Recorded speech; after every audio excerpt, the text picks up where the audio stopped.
નવસારીમાં ભારતીય જનતા પાર્ટી ચૂંટણી action mode શરૂ થઈ ગયો હોય તેવું લાગી રહ્યું છે। ચૂંટણીનો માહોલ ગરમાઈ રહ્યો છે, કારણ કે નવસારીમાં મધ્યસ્થ કાર્યાલયનું ઉદ્ઘાટન ભારતીય જનતા પાર્ટી દ્વારા કરવામાં આવ્યું છે। હવે જ્યારે સ્થાનિક સ્વરાજ્યની ચૂંટણી જેનો પ્રચાર શરૂ થઈ ગયો છે, તેવામાં ભાજપે સંગઠન મજબૂત બનાવવા માટે આ મહત્વનો નિર્ણય લીધો। મધ્યસ્થ કાર્યાલયનું ઉદ્ઘાટન કરવામાં આવ્યું છે, જે માટે જિલ્લા નેતાઓની હાજરીમાં સિંધી કેમ્પ રોડ પર ખૂબ જ ભવ્ય કાર્યક્રમનું આયોજન કરવામાં આવ્યું હતું।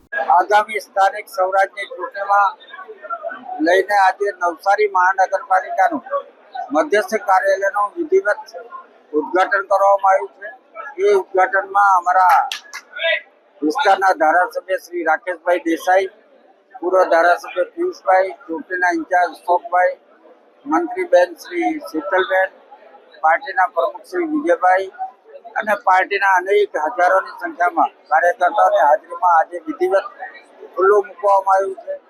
અને આગામી ચૂંટણીમાં જે અમારા નવસારી મહાનગરપાલિકાના 13 વોર્ડ છે અને 52 સીટો છે, એ તમામે તમામ સીટો જીતાડવાની જવાબદારી અમારે પાર્ટીના કાર્યકર્તાઓ ઉપાડી લીધી છે। કારણ કે જે પાર્ટીના કાર્યકર્તાઓમાં જોમ અને જુસ્સો અને ઉત્સાહ દેખાતું છે, એ લઈને સમગ્ર નવસારી જિલ્લામાં ભગવો ચોક્કસપણે લહેરાશે। કારણ કે ગઈકાલે જ અમારા નવસારી જિલ્લામાં ભારતીય જનતા પાર્ટીના શ્રીગણેશ થઈ ચૂક્યા હતા। લગભગ સ્થાનિક સ્વરાજ્યની ચૂંટણીમાં 52 જેટલી સીટો પણ ભારતીય જનતા પાર્ટીના ઉમેદવારો બિનહરીફ વિજેતા જાહેર થઈ ચૂક્યા છે। ત્યારે આગામી ચૂંટણીમાં નવસારી સ્થાનિક સ્વરાજ્યની ચૂંટણીમાં તમામ સીટો પર ભારતીય જનતા પાર્ટીનો ચોક્કસપણે વિજય થશે અને નવસારીના લોકોને અને પ્રજાજનોને અને પાર્ટીના કાર્યકર્તાઓ ભારતીય જનતા પાર્ટી પર સંપૂર્ણ ભરોસો અને વિશ્વાસ છે।